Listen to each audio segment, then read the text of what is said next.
Hi guys. Pakita ko sana sa inyo kung paano matulog si Matoni. So after nung nap niya yan guys. So bagong ligo yan siya guys. Pagkatapos lumabas kami kasi bumili kami ng pagkain niya. Ito si Matoni kasi nagsasawa siya ng dry food. So nilist ko na to guys kasi nga sobrang taba niya na. So, nilist namin ito. Kaso nga lang, may time talaga na ayaw niya kumain ng dry food. Kaya kawawa din naman kasi nagugutom. So, kahit pa paano, nagbibigay din ako nito sa kanya. Pero madalang na, hindi nakatulad dati. Dapat once a week lang. Kaso nga lang, hindi ko pa rin siya matiis. Nakikinigising siya.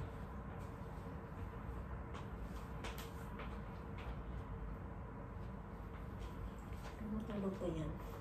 Nagluto ako ng sutango na may beef, walang kanin. Ayun, malalaki yung hiwa ng beef. Hindi ko na in-slice. Kung ano yung pagkahiwa sa supermarket, yun lang din yung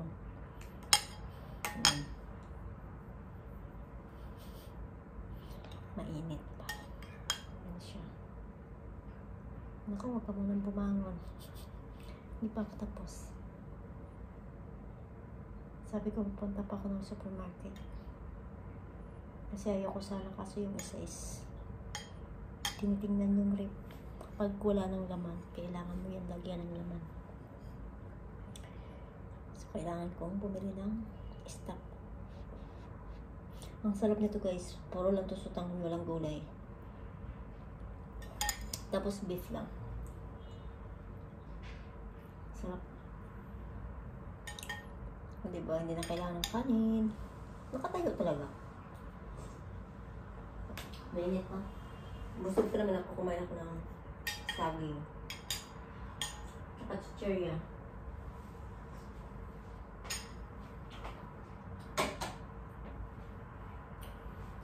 So, marami yung niluto ko. Kasi diba yung sa tanghon, yung isang galon, minisage ko si Rowie kung available siya.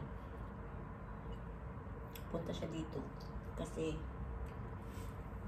marami yung niluto ko. Hindi naman maubos, sayang, diba?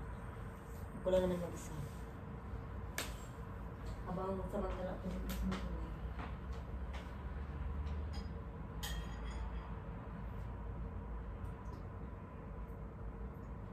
Sarap. Masarap to pag may sipon ka, masarap pakiramdam. Hindi na kailangan ng kanin. Alam niyo guys, gusto ko talaga magdagdag ng halaman. Ayan o. Ang ganda nito o. Ano bang tawag nila nito? Nakalimutan. Rubber plant. Yan. So, sobrang taba niya. Parang sinapinan ko guys. Nilagay ko sa dun sa box ng IKEA. So, mamaya gusto ko tuloy bumili nito ng dito. Bibili kasi ako ng ano ng ito mga ganito oh. Puti. Kasi ang ginagawa ko guys, binabalot ko sila sa puti. Tapos yung original na ano na may lupa nandun sa ilalim. Para alam nyo na mikos-mikos din. Gano'n naman tayo mga babae.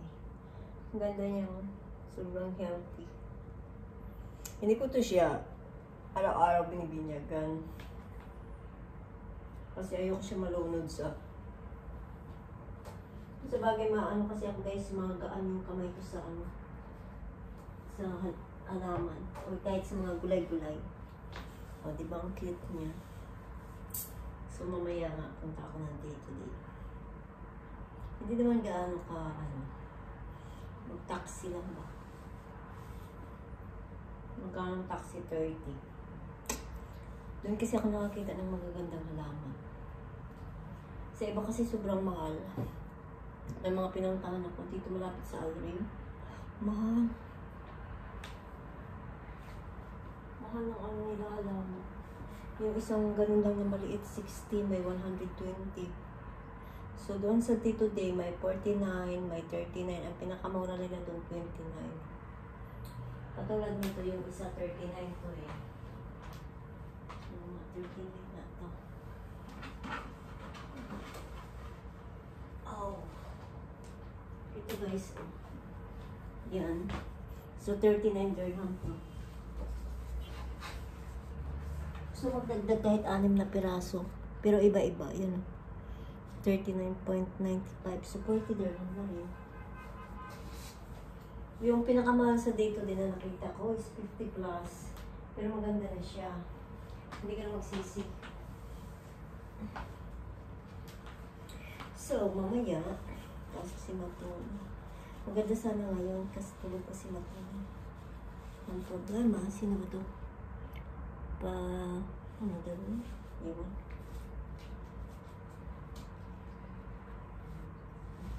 Kanina kasi guys, naghanap ako ng mga bantay kay Matuni kasi nga kailangan kong bumili ng pagkain ni Matuni. So, walang mga available kasi mga nagtrabaho. So, ang ginawa ko, binitbit ko na lang si Matuni kahit init. So, kailangan ko talagang 1, 2, 3, 1, 2, 3, 4, mga 4 pa na halaman dito sa kabila. Tapos, gusto ko maglagay sana dyan na area. Dito na side na shelves. Bibili ako shelves ng IKEA dyan. Or dito na side. Kaso si Matoni kasi baka tumakin.